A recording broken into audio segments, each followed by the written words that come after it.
Καλημέρα. Σήμερα ήθελα να σας δείξω στο κανάλι μας εδώ πέρα, εκτός από το σκουτεράκι που έχω δείξει προηγούμενα βίντεο, το Honda, το SH το 150, υπάρχει και αυτή εδώ η μοτοσυκλέτα, το YBR, το Yamaha, το 250. Είναι ένα μηχανάκι που το έχω σχεδόν 20 χρόνια, συγκεκριμένα από το 2008. Είναι μια καταπληκτική μοτοσυκλέτα. Βέβαια δεν είναι από αυτές που τις βλέπεις και σου κάνει εντύπωση με την πρώτη ματιά. Δεν είναι σπορ μοτοσυκλέτα, δεν είναι από αυτές που τραβάνε εύκολα το μάτι, αλλά εξ αρχής το ήξερα αυτό το πράγμα και ήθελα να αγοράσω ένα μηχανάκι που να είναι αξιόπιστο, σταθερό, οικονομικό και να μπορεί να με πηγαίνει παντού. Έχει έναν μονοκύλινδρο κινητήρα με 21 περίπου ύπους στα 250 κυβικά. Το βλέπουμε εδώ πέρα. Είναι από τα πρώτα μοντέλα που είχαν ψεκασμό. Είναι κατασκευασμένο σε ένα εργοστάσιο της Yamaha που από ό,τι φαίνεται και εδώ πέρα είναι στη Βραζιλία.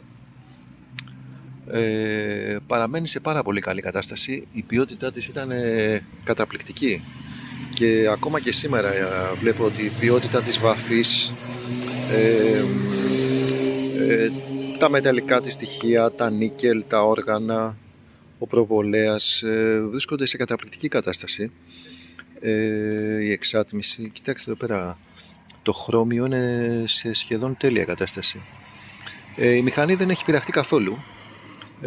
Δεν έχω δηλαδή πειράξει κάτι πάνω της, είναι τελείως όπως την πήρα. Εγώ δεν αλλάζω γενικά, δεν πειράζω τις μηχανές, δηλαδή είναι ακριβώς στην εργοστασιακή μορφή της, 20 χρόνια σχεδόν μετά. Δεν έχει καμία αλλαγή, είναι ακριβώς έτσι. Δεν έχω πειράξει ούτε καθρέφτες που πειράζουν, ούτε εξατμίσεις, έχω δει, φλας, κάνουν διάφορα. Εγώ δεν έχω πειράξει τίποτα. Η μόνη αλλαγή που έχω κάνει σε αυτό το μηχανάκι είναι έχω προσθέσει ένα μεταλλικό σωληνάκι υψηλής πίεσης για να βελτιωθεί λίγο η απόδοση στο μπροστινό φρένο.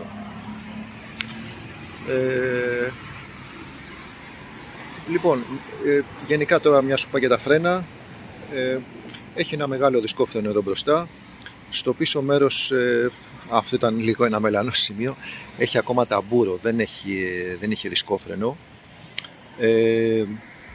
Οι αναρτήσεις μετά από τόσα χρόνια έχουν λίγο χάσει, θα έλεγα, την αποτελεσματικότητά τους. Θα θέλουν μάλλον κάποια αλλαγή. Δεν τις έχω πειράξει βέβαια, δεν τις έχω πειράξει. Και ο προβολέας έχει λίγο θαμπώσει εδώ πέρα, δεν είναι τόσο διάφανος όσο ήταν στην αρχή. Έχω βάλει επίσης και μια λάμπα LED εδώ πέρα για να φωτίζει καλύτερα και τώρα πραγματικά φωτίζει πολύ καλά τη νύχτα. Η κατανάλωσή του εξακολουθεί να είναι αρκετά καλή για ένα μηχανάκι 20 ετίας. Είμαστε γύρω στα 3 λίτρα, 3,2, κάπου εκεί είμαστε.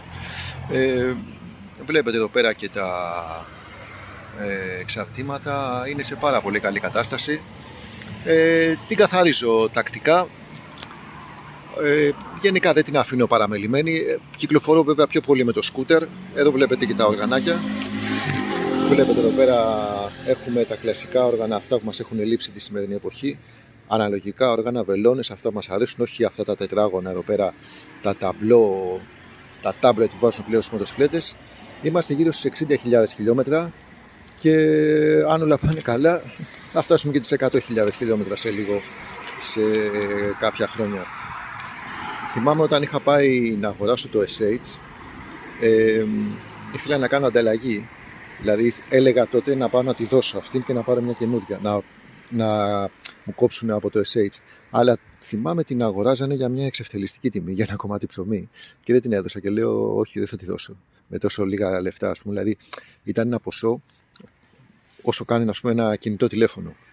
Και λέω δεν θα τη δώσω, θα την κρατήσω και αυτήν. Και πράγματι εδώ και 2 χρόνια έχω και τα 2 μηχανάκια και νομίζω έκανε καλά που δεν το έδωσα, γιατί μου ξυπνάει, πώς να το πω, συναισθήματα και αναμνήσεις από τότε που ήμουν σε πιο μικρή ηλικία Ήμουνα πιτσιρίκος πριν παντρευτώ. Αυτά, παιδιά. Αυτό ήταν το μηχανάκι. Υπάρχουν ακόμα κάποια που βλέπω ότι κυκλοφορούν στην αγορά. Δεν είναι πάρα πολλά. Δεν έχουν πλέον μείνει πάρα πολλά από αυτά. Αν κάπου το βρείτε, εγώ θα έλεγα να τα αγοράσετε σαν μεταχειρισμένο. Είναι καταπληκτική ευκαιρία. Λοιπόν, αυτό ήταν το κανάλι, στο κανάλι μας, παιδιά, το δεύτερο μηχανάκι.